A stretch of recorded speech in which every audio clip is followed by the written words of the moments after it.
प्यारे बच्चों, नमस्कार।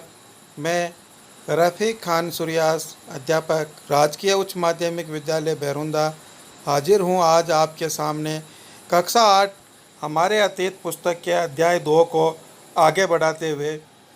कल अपन ने पढ़ा था कि किस प्रकार ईस्ट इंडिया कंपनी ने नवाबों को हराकर खुद नवाब बनने की कोशिश कर ली थी। जो सिराजुद्दौला, मीर जाफ़र, मीर कासिम, इन सब को हटाकर कंपनी के अफसर खुद नवाब बन बैठे थे। तो नवाब बनने का मतलब क्या था? इसका एक मतलब तो यही था कि कंपनी के पास अब सत्ता और ताकत थी, लेकिन इसके कुछ और फ़ायदे भी थे। कंपनी का हर कर्मचारी नवाबों की तरह जीने का ख्वाब देखने लगा। यानी कंपनी के जितने भी लोग थे वो सब सोचने लगे कि नवाब, हम भी नवाब बनेंगे। प्लासी के युद्ध के बाद बंगाल के असली नवाबों को इस बात के लिए बाध्य कर दिया गया कि वे कंपनी के अफसरों को निजी तोहफे के तौर पर जमीन और बहुत सारा पैसा दे। कंपनी के अफसरों को खुद रॉबर्ट क्लाइव ने ही भारत में बेहिसाब दौलत जमा कर ली थी। जो रॉबर्ट क्लाइव था उसने खुद ने यहाँ पर खूब सारी संपत्ति जमा कर ली थी। 1743 में जब वह इंग्लैंड से मद्रास आया था तो उसकी उम्र 18 साल थी। देखो ध्यान रखना, कौन आया था? Robert Clive. रॉबर्ट क्लाइव जब आया था कहाँ पर? इंग्लैंड से मद्रास में आया था, तब उसकी उम्र कितनी थी? 18 साल थी। कब की बात है? 1743। और 1767 में वह 2 बार गवर्नर बनने के बाद हमेशा के लिए भारत से रवाना हुआ। तो यहाँ उसकी दौलत देखिए कितनी थी, 4,01,102 पौंड।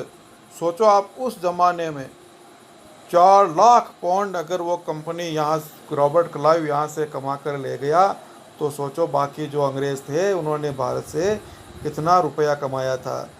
दिलचस्प बात यह है कि गवर्नर के अपने दूसरे कार्यकाल में उसे कंपनी के भीतर फैले भ्रष्टाचार को ख़त्म करने का काम सौंपा गया था।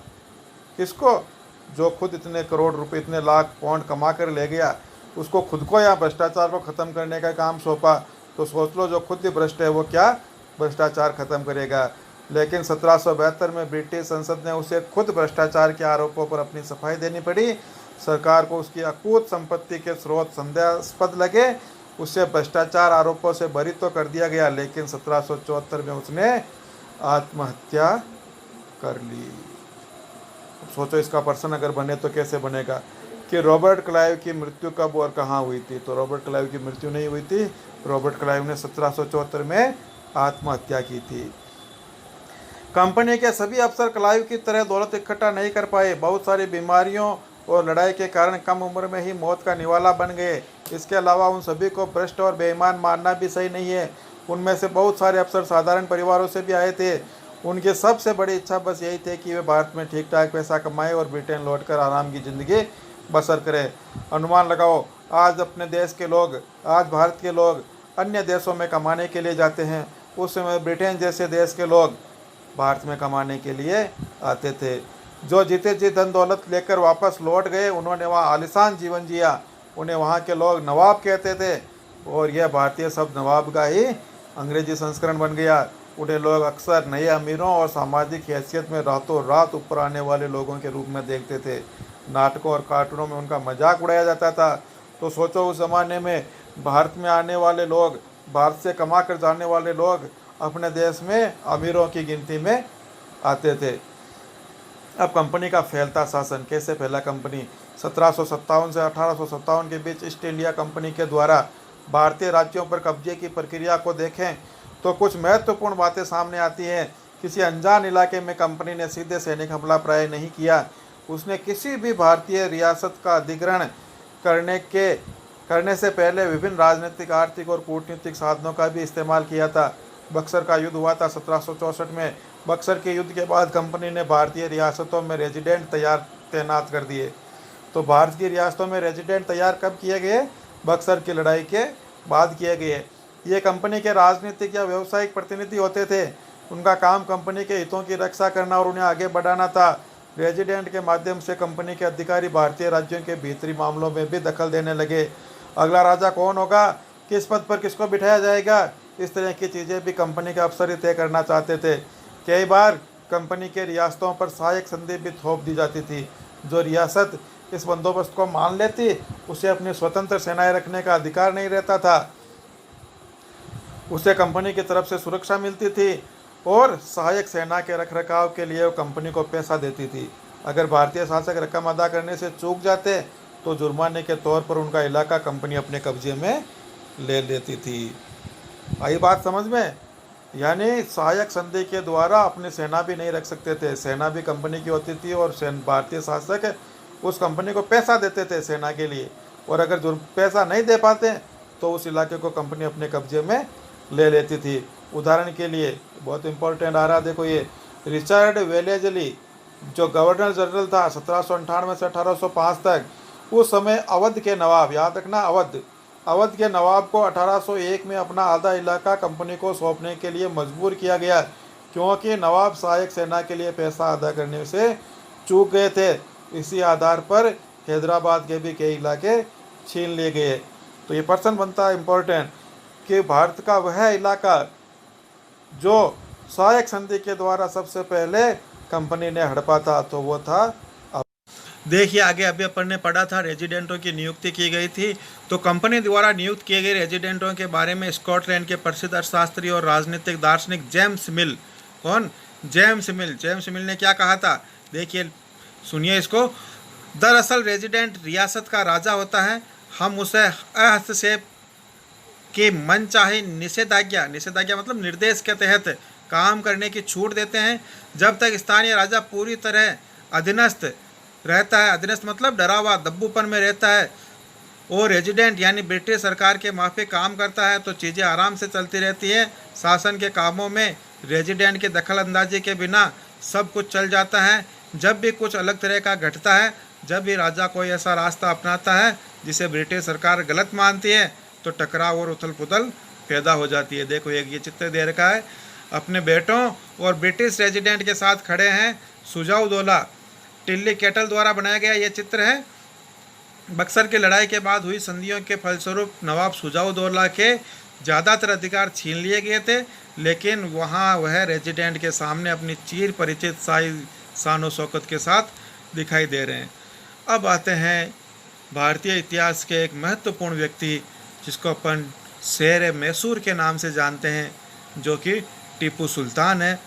जब कंपनी को अपने राजनीतिक और आर्थिक हितों पर खतरा दिखाई देता है, तो कंपनी की ने प्रत्यक्ष सैनिक टकराव का रास्ता भी अपनाया। दक्षिण भारतीय राज्य मैसूर के उदाहरण से ये बात समझी जा सकती है। देखना ध्यान से सुनने की बातें हैं। टीपू सुल्तान बहुत इम्पोर्टेंट है भारतीय इतिहास में। हैदर अली जिसका शासन 1761 से 1782 तक था, उनके विख्यात पुत्र टीपू सुल्तान जिसका शासनकाल था 1782 से लेकर 1799 तक, शक्तिशाली शासकों के नेतृत्व में मैसूर काफ़ी ताकतवर हो चुका था। मालाबार तट पर होने वाला व्यापार मैसूर रियासत के नियंत्रण में था, जहां से कंपनी काली मिर्च और इलायची खरीदती थी। 1785 में टीपू सुल्तान ने अपनी रियासत में पड़ने वाले बंदरगाहों से चंदन की लकड़ी, काली मिर्च और इलायची का निर्यात रोक दिया था। यानी इलायची और काली मिर्च खरीदते थे और वो टीपू सुल्तान ने बंद कर दिया। सुल्तान ने स्थानीय सौदागरों को भी कंपनी के साथ कारोबार करने से रोक दिया। टीपू सुल्तान ने भारत में रहने वाले फ्रांसीसी व्यापारियों से घनिष्ठ संबंध विकसित किए और उनकी मदद से अपनी सेना का आधुनिकीकरण किया। समझ गए बात? उसमें फ्रांसीसी भी थे, डच भी थे, पुर्तगाली भी थे और अंग्रेज भी थे। अंग्रेज यहाँ से काली मिर्च, इलायची, चंदन की लकड़ी ले जाते थे, लेकिन टीपू सुल्तान ने इसको बंद कर दिया और फ्रांसीसियों से संबंध बढ़ाना शुरू कर दिया। देखो एक ये चित्र दे रखा है, टीपू सुल्तान के बेटों को बंधक के रूप में कॉर्नवालिस के सामने पेश किया जा रहा है। डेनियल आर्म द्वारा चित्रित चित्र है ये। कंपनी की फौजों को हैदर अली और टीपू सुल्तान ने कई बार युद्ध में हराया था, लेकिन 1792 में देखना कौन कौन होते हैं संयुक्त। 1792 में मराठा और हैदराबाद के निजाम और कंपनी, ईस्ट इंडिया कंपनी की संयुक्त फौजों के हमले में टीपू सुल्तान को अंग्रेज़ों से संधि करनी पड़ी और इस संधि के तहत उनके 2 बेटों को अंग्रेज़ों ने बंधक के रूप में अपने पास रख लिया। ब्रिटिश चित्रकारों को ऐसे दृश्यों की तस्वीरें बनाने में मज़ा आता था जिनमें अंग्रेज़ों की सत्ता की विजय दिखाई देती थी। देखिए कितनी दयनीय स्थिति है। जब टीपू सुल्तान मैसूर के शहर अंग्रेज़ों से लड़ रहे थे, उस ज़माने में 1792 में मराठा और हैदराबाद के निज़ाम ने कंपनी से समझौता कर लिया और तीनों की संयुक्त सेना ने टीपू सुल्तान को संधि के लिए विवश कर लिया था। सुल्तान के इन कदमों में अंग्रेज आग बबूला हो गए। इन कदमों से अंग्रेज आग बबूला हो गए। उन्हें हैदर अली और टीपू सुल्तान बहुत महत्वाकांक्षी, घमंडी और खतरनाक दिखाई देते थे। अंग्रेजों को लगता था कि ऐसे राजाओं को नियंत्रित करना और कुचलना जरूरी है। फलस्वरूप मैसूर के साथ अंग्रेजों की 4 बार जंग हुई। आंग्ल मैसूर युद्ध के नाम से जिनको जाना जाता है, यह आंग्ल मैसूर युद्ध 4 बार हुए थे। इनकी आप तिथियाँ याद रखना, 1767 से 69 तक, 1780 से 84 तक, 1790 से 92 तक और चौथा था 1799 में। श्रीरंगपट्टम की आखिरी जंग, श्रीरंगपट्टम की आखिरी जंग में कंपनी को सफलता मिली थी और अपनी राजधानी की रक्षा करते हुए टीपू सुल्तान मारा गया और मैसूर का राजकाज पुराने वाडियार राजवंश के हाथों में सौंप दिया गया।